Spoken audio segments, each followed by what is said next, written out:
दोस्तों नमस्कार। VK knowledge electrical में आप सभी का स्वागत है। दोस्तों यूपीपीसीएल एग्ज़ाम स्पेशल हम इलेक्ट्रिशियन थ्योरी के कुछ क्वेश्चन लाए हैं। आप सभी जुड़ जाइए फटाफट से, आपको भी अपना आंसर करने का मौका मिलेगा। सभी क्वेश्चंस का आप भी आंसर करें और लास्ट में अपना स्कोर चेक ज़रूर करें, तैयारी का पता लग जाएगा।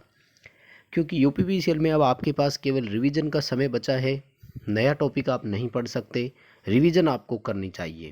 तो हमारे साथ जुड़ जाइए।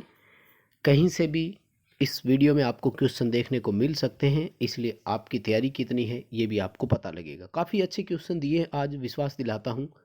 स्पेशली 13 और 15 नंबर क्वेश्चन आपके लिए बहुत अच्छे रहेंगे। देखते हैं कितनों के सही होते हैं। फटाफट से जुड़ जाइए। चलिए दोस्तों शुरू करते हैं आज के क्वेश्चन से। और जैसा कि आप सभी को पता है कि यूपीपीसीएल के लिए स्पेशल हमने ये सीरीज स्टार्ट की है, इसलिए क्वेश्चन हिंदी में ही है, यानी हिंदी इंग्लिश दोनों भाषाओं में नहीं है। आसान सी भाषा है, यूपीपीसीएल का जो भी एग्ज़ाम देने जाएगा आसानी से समझ जाएगा। सवाल नंबर 1 आपकी स्क्रीन पर है कि सीएफएल का पूरा नाम क्या है। दोस्तों सीएफएल जो है वो, मैं आपको हिंट दे देता हूँ थोड़ी सी, कि फ्लोरेसेंट लैंप का ही सुधरा हुआ रूप है। यानी पहले फ्लोरेसेंट लैंप था, फिर सीएफएल आ गया और वर्तमान में एलईडी आ चुका है। तो फ्लोरेसेंट लैंप की जगह सीएफएल लगती थी, वर्तमान में एलईडी लाइट एमिटिंग डायोड वाला लैंप अपन यूज करना शुरू हो गए हैं। सीएफएल का पूरा नाम कॉम्पैक्ट फ्लोरेसेंट लैंप होता है। सी ऑप्शन अपना यहाँ पर बिल्कुल सही रहेगा। आप सभी का सी ऑप्शन यहाँ पर सही है। चलिए दोस्तों सेकंड सवाल आपकी स्क्रीन पर है। छोटा सा क्वेश्चन है और आसान सा क्वेश्चन है, काफ़ी इंपॉर्टेंट क्वेश्चन है, एग्जाम में आपको देखने को जरूर मिलेगा कि कौन सा नियम ये बताता है कि जंक्शन पर धाराओं का बीजगणितीय योग सदैव शून्य होता है। Algebraic sum of current at the junction is always zero, है ना। बहुत सिंपल सा है। किसने बताया? कर दीजिए फटाफट से अपना उत्तर। दोस्तों सभी से निवेदन करूंगा कि प्लीज़ आप वीडियो को लाइक ज़रूर करें। आपसे निवेदन रहेगा कि इस वीडियो को शेयर भी करें। चैनल पर नए हैं तो चैनल को सब्सक्राइब जरूर करें। इसी तरह के नोट्स हम आपको रोज़ाना प्रोवाइड करवाते हैं। चैनल पर बहुत कुछ सीखने को आपको मिलेगा, ऐसा विश्वास दिलाते हैं। वीडियो को प्लीज़ लाइक ज़रूर करें। आपसे विनम्र विनती है सभी से, प्लीज़ लाइक करें वीडियो को। देखिए भाई, ऐसा कहा था किरचॉफ ने, और किरचॉफ ने दो नियम दिए थे। एक नियम करंट के बारे में था और दूसरा वोल्टेज के बारे में। तो प्रथम नियम जो है वो करंट का है, यानी केसीएल के बारे में है, और ये आवेश संरक्षण के सिद्धांत पर आधारित है। दूसरा नियम जो है वो वोल्टेज का है, यानी केवीएल बोलते हैं, और ये ऊर्जा संरक्षण के सिद्धांत पर आधारित है। केवीएल में उसने ये कहा था कि परिपथ में वोल्टेज का बीजगणितीय योग सदैव शून्य होता है। दोनों का आप उत्तर याद रखें। एग्जाम में आपको किरचॉफ नियम से देखने को सवाल जरूर मिलेंगे यूपीपीसीएल में, ऐसा मेरा मानना है। नेक्स्ट हमारा सवाल है कि फॉर्म फैक्टर के बारे में निम्न में से कौन सा सही नहीं है। ध्यान रखें, फॉर्म फैक्टर का सही नहीं है ये पूछा है मान के बारे में। तो साइन वेव में फॉर्म फैक्टर 1.11 होता है, वर्गाकार वेव का फॉर्म फैक्टर इकाई होता है, वहीं ट्राइंगल वेव यानी त्रिभुजाकार वेव का फॉर्म फैक्टर 1.15 होता है। इसलिए ये सभी सही है। और हमसे ये पूछा गया था कि गलत कौन सा है, इसलिए डी उत्तर हो जाएगा, इनमें से कोई नहीं। ये तीनों के तीनों बिल्कुल सही है। अगला हमारा सवाल है कि आई आर एम एस और आई एवरेज का अनुपात क्या कहलाता है। बहुत इंपॉर्टेंट क्वेश्चन है दोस्तों, याद रखें इसे। आर एम एस मान और औसत मान का जो अनुपात होता है उसे हम फॉर्म फैक्टर कहते हैं। यानी क्वेश्चन का आंसर अपना ए होगा, फॉर्म फैक्टर आ जाएगा। यदि पीक फैक्टर की मैं बात करूं तो पीक वैल्यू यानी शिखर मान और आरएमएस मान का अनुपात जो होता है पीक फैक्टर कहलाता है। यदि हम बात करें लोड फैक्टर के बारे में तो ये औसत मांग और अधिकतम मांग का अनुपात होता है। वहीं यदि हम डिमांड फैक्टर यानी मांग गुणक के बारे में बात करें तो ये अधिकतम मांग और संयोजित कुल भार के अनुपात होता है। यानी चारों परिभाषाओं को आप याद रखें। आरएमएस मान औसत मान का अनुपात फॉर्म फैक्टर, शिखर मान यानी पीक वैल्यू और आरएमएस वैल्यू का अनुपात पीक फैक्टर, लोड फैक्टर जो है वो औसत मांग और अधिकतम मांग का अनुपात है। डिमांड फैक्टर जो है ये अधिकतम मांग और संयोजित पूर्ण भार का अनुपात है। चारों क्वेश्चन इंपॉर्टेंट है दोस्तों, परिभाषा जरूर याद रखें। अगला सवाल, ये तो आसान सा है। ऑटोमेटिक स्टार डेल्टा स्टार्टर में कितने कॉन्टेक्टर होते हैं? सिंपल सा ही है ना। अच्छा, लास्ट टाइम तो यूपीपीसीएल में ऐसे भी आया था कि स्टार डेल्टा स्टार्टर से जब मोटर स्टार डेल्टा में चलती है तो कैसे चलती है, पहले कौन सा पिकअप होता है। राजस्थान टेक्निकल हेल्पर में भी आया। तो स्टार डेल्टा जैसा कि हम सीक्वेंस से नाम याद रख रहे हैं, यही सीक्वेंस होता है। पहले मोटर स्टार में चलती है और फिर डेल्टा में। ऑटोमेटिक जो स्टार डेल्टा स्टार्टर है इसमें 3 कॉन्टेक्टर होते हैं। एक मेन कॉन्टेक्टर होता है, एक स्टार कॉन्टेक्टर होता है और एक डेल्टा कॉन्टेक्टर होता है। स्टार्टिंग के समय मेन और स्टार पिकअप होते हैं। फिर एक टाइमर लगा रहता है जो निर्धारित समय के बाद स्टार वाले को ड्रॉप करवा देता है और डेल्टा को पिकअप करवाता है। मतलब स्टार वाले की सप्लाई को काट देता है और डेल्टा कॉन्टेक्टर को सप्लाई देता है। मेन पिकअप रहता है लगातार। टाइमर का काम होता है स्टार से डेल्टा में कन्वर्ट करना। तो 3 कॉन्टेक्टर होते हैं। टाइमर कितने होते हैं? टाइमर एक ही होता है। टाइमर का काम क्या है? स्टार से डेल्टा में कन्वर्ट होना। यानी पेपर में यदि सवाल आ जाए कि मोटर स्टार में प्रॉपर सही चल रही है लेकिन डेल्टा में कन्वर्ट नहीं हो रही है, दोष किस में होगा? तो फिर टाइमर में दिक्कत है। डेल्टा में कन्वर्ट होने के बाद ट्रिप हो जाती है तो डेल्टा कॉन्टेक्टर में प्रॉब्लम मानी जाएगी। अगला सवाल है, मापन उपकरणों में विक्षेपक टॉर्क के विपरीत टॉर्क को क्या कहा जाता है? मापी यंत्रों में 3 प्रकार का टॉर्क होता है। विक्षेपक टॉर्क, नियंत्रक टॉर्क, अवमंदक टॉर्क। विक्षेपक टॉर्क को ही प्रचालन टॉर्क कहा जाता है, यानी ऑपरेटिंग टॉर्क बोलते हैं। विक्षेपक बल और नियंत्रक बल एक दूसरे के विपरीत कार्य करते हैं।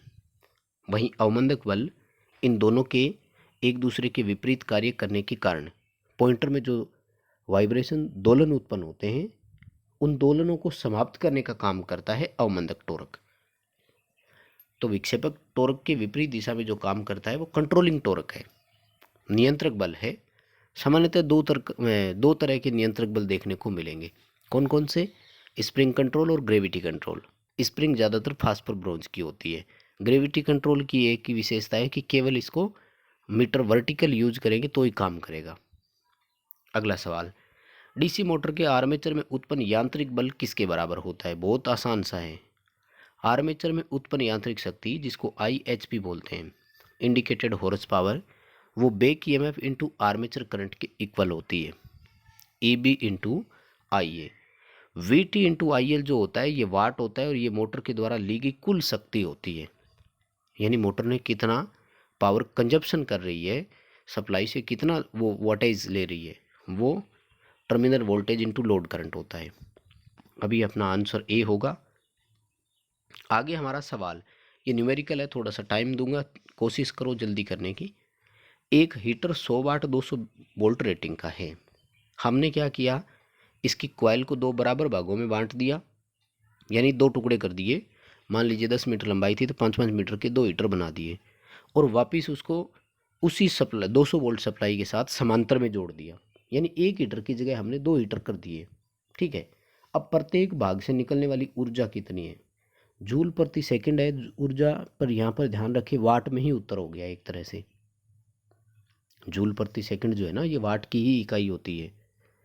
तो एक तरह से अब ये पूछ रहा है कि एक एक हीटर जो है वो कितने कितने वाट का कंजप्शन कराएंगे। अब ये मत सोच लेना कि 100 वाट का था तो दोनों 50-50 वाट के हो गए होंगे, ऐसा नहीं होता है।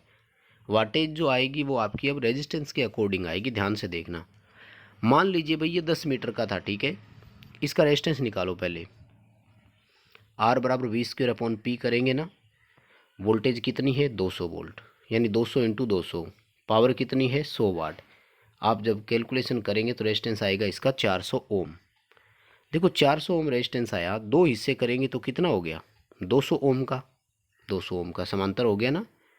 अब प्रत्येक भाग का निकालना है, यानी किसी एक भाग का मान लीजिए 200 ओम है रेजिस्टेंस उसका, 200 वोल्ट उसको सप्लाई मिल रही है, तो V² कर दो।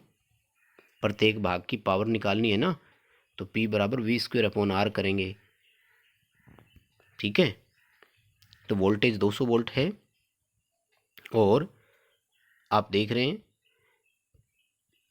तो जब आप कैलकुलेशन करोगे तो आपका उत्तर आएगा 200 जूल प्रति सेकंड यानी 200 वाट। अब ऐसा इसमें ऑप्शन है नहीं, तो आपका आंसर 200 जूल बिल्कुल सही आएगा। हाँ, अगर टोटल पूछा जाता ना तो फिर 400 वाट हो जाता, 400 जूल प्रति सेकंड या फिर 400 वाट, एक ही बात है। यानी पहले जो 100 वाट का ही कंजप्शन हो रहा था, अब वो 400 वाट का कंजप्शन होने लग गया। दोनों कितने कितने का करवाते हैं? 200 वाट 200 वाट का करवाते हैं। अगला हमारा सवाल है कि ट्रांजिस्टर में यदि बीटा 49 है तो अल्फा का मान ज्ञात करें। देखो भाई, अल्फा और बीटा में क्या संबंध होता है? अल्फा बराबर बीटा बटे 1 प्लस बीटा होता है। वहीं यदि बीटा कैलकुलेट करना होता तो अल्फा बटे 1 माइनस अल्फा होता है।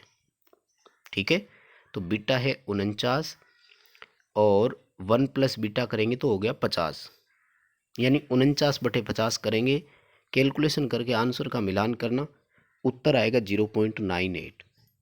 याद रखना, अल्फा बीटा का क्वेश्चन पेपर में आ सकता है। कैलकुलेशन इजी भी होती है और क्वेश्चन भी अच्छा बनता है। अगला सवाल है कि एक प्रतिरोध और एक कैपेसिटर एसी सर्किट के समांतर में संयोजित है। इस समय प्रतिरोध में से प्रवाहित होने वाली धारा सप्लाई की करंट के साथ, अब ध्यान से देखना, इस क्वेश्चन में काफ़ी स्टूडेंट कंफ्यूज रहते हैं। बहुत कुछ सीखने को मिलेगा, ध्यान से समझना भाई। जब सर्किट समांतर आ जाता है ना तो वोल्टेज फिक्स रहती है, यानी संदर्भ घटक वोल्टेज होता है समांतर में, और ये देखा जाता है कि वोल्टेज के सापेक्ष करंट कैसे कैसे चलेगी। देखो, वोल्टेज के सापेक्ष प्रतिरोध में जो धारा चलेगी वो कैसी होगी? इन फेज। यानी आई आर की मैं बात करूं तो कहाँ होगा? यहीं पर होगा ना। ठीक है, यदि कैपेसिटर की मैं बात करूं तो कैपेसिटर में वोल्टेज के सापेक्ष धारा लीडिंग होगी ना, यानी यहाँ पर होगी आई सी। ये मैं शुद्ध सर्किट मानते हुए ले रहा हूँ एक बार, ठीक है। अब जब सप्लाई करंट की यदि बात की जाए तो सप्लाई करंट तो आई सी और आई आर का वेक्टर योग ही होगा ना। यहाँ पर बनेगी आई सी, सॉरी आई टोटल, परिपथ का कुल करंट। ये तीनों धाराएं और ये वोल्टेज है आपके सामने, यानी ये वोल्टेज टोटल सप्लाई वाला भी, ये वोल्टेज रेजिस्टेंस वाला भी, और ये वोल्टेज कैपेसिटेंस वाला भी। वेक्टर बनेगा ऐसा। अब देखो क्वेश्चन क्या पूछ रहा है? क्वेश्चन ये पूछ रहा है कि जो प्रतिरोध की धारा आई आर है वो सप्लाई की करंट आई टी के साथ कैसे संबंधित है। तो आप देख रहे होंगे ना, आई टी से पीछे है कि नहीं। आई टी के सापेक्ष करंट कैसी हो गई? लेगिंग हो गई। सीधा सा सवाल है, ये रहा, मैंने पूरा डार्क कर दिया है, समझ आया? ये पूछा था वोल्टेज के सापेक्ष प्रतिरोध में धारा कैसी है। अगर ये सवाल होता ना तब उत्तर होता इन फेज। समझ गए? वोल्टेज के सापेक्ष प्रतिरोध में कैसी धारा है? लीडिंग। कैपेसिटर सर्किट है इसलिए टोटल करंट भी कैसी है? लीडिंग। परिपथ का पावर फैक्टर लीडिंग आएगा। रेजिस्टेंस की धारा सप्लाई वोल्टेज के सापेक्ष कैसी है? इन फेज। रेजिस्टेंस की धारा सप्लाई धारा से कैसी है? तो लेगिंग है, पीछे है, बी उत्तर आएगा। अगला हमारा सवाल है, निम्न में से कौन सा एक निश्चित समय में विद्युत आवेश के प्रवाह की माप है? एक निश्चित समय में प्रवाहित किया गया आवेश विद्युत धारा ही कहलाता है। विद्युत धारा की दो परिभाषा होती है ना, इलेक्ट्रॉन्स के प्रवाह को धारा कहते हैं और आवेश प्रवाह की दर को धारा कहते हैं। तो करंट ही होगा I बराबर क्यू अपॉन टी, यानी कितना आवेश प्रवाहित किया और कितना समय आपने लिया। वोल्टेज क्या है? वोल्टेज है आवेश को ले जाने में किया गया कार्य। ठीक है ना। अगला हमारा सवाल है, निम्न में से किस में पोटेंशियल एनर्जी होगी? स्थितिज ऊर्जा पूछा है। दो तरह की एनर्जी होती है ना, काइनेटिक एनर्जी और पोटेंशियल एनर्जी। तो पोटेंशियल एनर्जी को स्थितिज ऊर्जा बोलते हैं और ये होती है जैसे दबी हुई spring, elastic band, rubber band जो होते हैं ना, इन सब में होती है। काइनेटिक एनर्जी यानी गतिज ऊर्जा किस में है? गतिशील वस्तुओं में। अगला हमारा सवाल है कि कुछ धातुएं 0 केल्विन से अधिक किसी निम्न ताप पर आकस्मिक और पूर्ण रूप से अपनी प्रतिरोधकता को खो देती है, ये घटना क्या कहलाती है? यानी कुछ धातुएं ऐसी होती है, देखो 0 डिग्री केल्विन जो टेम्परेचर होता है ना, इसको परम ताप माना जाता है, ध्यान रखना। इसको परम शून्य ताप भी बोलते हैं अपन। तो इस टेम्परेचर या इससे नीचे बात करें तो उसमें कोई रेजिस्टिविटी नहीं होती है और इनको बोलते हैं सुपर कंडक्टर। ये विशेष प्रकार की जो धातुएं होती है ना, उनको सुपर कंडक्टर बोलते हैं। अति चालकता उनको कहा जाता है। बी उत्तर होगा सुपर कंडक्टिविटी। अगला हमारा सवाल, निम्न में से किसकी इकाई वोल्टेज की है? कौन सी इकाई वोल्टेज की है?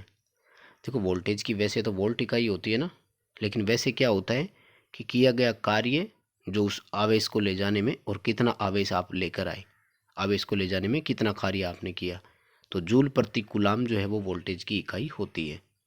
वैसे ही पता होगा जूल प्रति सेकंड ये शक्ति की होती है यानी वाट, जूल प्रति सेकंड कूलाम प्रति सेकंड ये धारा की इकाई होती है, और जूल जो है ये ऊष्मा, कार्य, ऊर्जा इनकी इकाई मानते हैं। अगला सवाल है कि एक सरल RLC सीरीज परिपथ में अनंत धारिता और शून्य प्रेरकत्व है, यानी C का मान अनंत है और L का मान 0 है, ये परिपथ कैसा माना जाएगा? देखो भाई, यदि फ्रीक्वेंसी 0 हो ना तो XC का मान अनंत होता है और XL का मान 0 होता है, राइट। इसका मतलब ये वैसे ही बिहेव कर रहा है जैसा DC परिपथ करता है, और ये कार्य जो होता है ये शुद्ध प्रतिरोधी की भांति माना जाता है। भाई ना तो अनंत काम कर सकता है ना 0 काम कर सकता है, इसका मतलब ना तो C है ना L है, परिपथ में केवल और केवल कौन बच गया? R यानी रेजिस्टेंस, शुद्ध रेजिस्टिव सर्किट है। C उत्तर अपना यहाँ पर बिल्कुल सही रहेगा। बस दोस्तों यही थे आज के 15 क्वेश्चन पसंद आए हैं तो लाइक ज़रूर करें। डिस्क्रिप्शन में आपको टेलीग्राम का लिंक मिलेगा, टेलीग्राम को ज्वाइन करें, आपको इसकी PDF वहाँ पर मिल जाएगी। चैनल सब्सक्राइब जरूर करें, वीडियो दोस्तों के साथ शेयर करें, अपना काम इतना ज़रूर करें।